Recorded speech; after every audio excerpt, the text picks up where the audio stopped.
दोस्तों, आमतौर से आसमान में उड़ने वाले जहाज़ों को देखकर हम ये सोचते हैं कि इनके पास तो बहुत ही आज़ादी है और इन्हें ज़मीन पर दौड़ने वाली गाड़ियों की जैसे ट्रैफिक का सामना नहीं करना पड़ता है।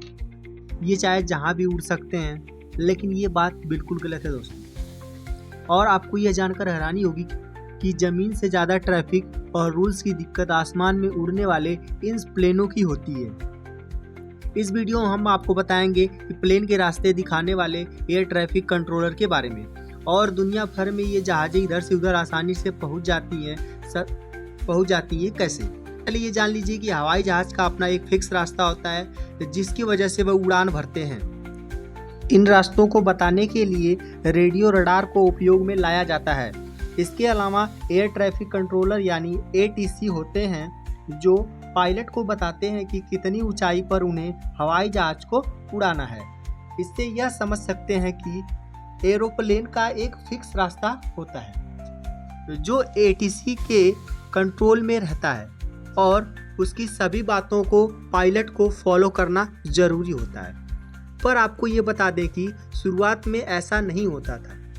पुराने समय में एरोप्लेन उड़ाने या रास्ते का पता करने के लिए पायलट पहाड़, मकान और रेलवे लाइन का उपयोग करते थे।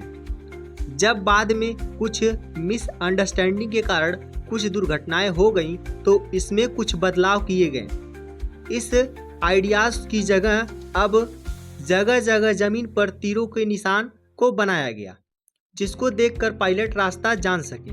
लेकिन एक समस्या और आई कि दिन में तो हम इसको आसानी से देख सकते हैं, मगर यदि रात हो और अगर बादल छाए हों तो कैसे दिखेगा। तो फिर इस समस्या से निपटने के लिए इन तीरों के पास लाइट लगा। लेकिन वक्त के साथ इन सिस्टम को अपग्रेड किया गया। इसके बाद से रेडियो और रडार का इस्तेमाल होने लगा। साथ ही अब प्लेन की रास्ते की पूरी जिम्मेदारी अब पायलट की नहीं बल्कि ATC यानी कि एयर ट्रैफिक कंट्रोलर की हो गई, जो एक रूम में बैठकर पायलट को जानकारी देते रहते हैं कि एरोप्लेन कितनी ऊंचाई पर उड़ाना है और किस रास्ते पर ले जाना है। अब जब रास्ता दिखाने के लिए सिर्फ रडार का उपयोग होता है, तो आइए अब ये जानते हैं कि ATC यानी कि एयर ट्रैफिक कंट्रोलर में रडार कैसे काम करता है। तो दोस्तों, रडार दरअसल रेडियो वेव के जरिए प्लेन का पता लगाता है। रडार से रेडियो वेव भेजी जाती है जो प्लेन से टकराकर वापस आती है।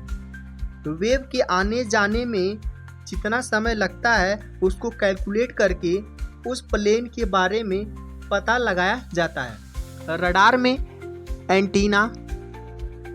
Antenna डिप्लेक्सर, transmitter, phase lock loop यानी कि PLL और रिसीवर लगा होता है। इसमें जो रडार होता है उसमें लगातार हर सेकेंड रेडियो वेव निकलती रहती है और इलेक्ट्रोमैग्नेटिक वेव के फॉर्म में होती है। इसीलिए इस वेव की स्पीड लाइट के स्पीड के लगभग बराबर होती है। जब ट्रांसमीटर इन इलेक्ट्रोमैग्नेटिक वेव को छोड़ता है तो रिसीवर अपने सिस्टम में इसे कैच कर लेता है, फिर मैप डिज़ाइन करता है और रडार के मैप पर दिखा देता है।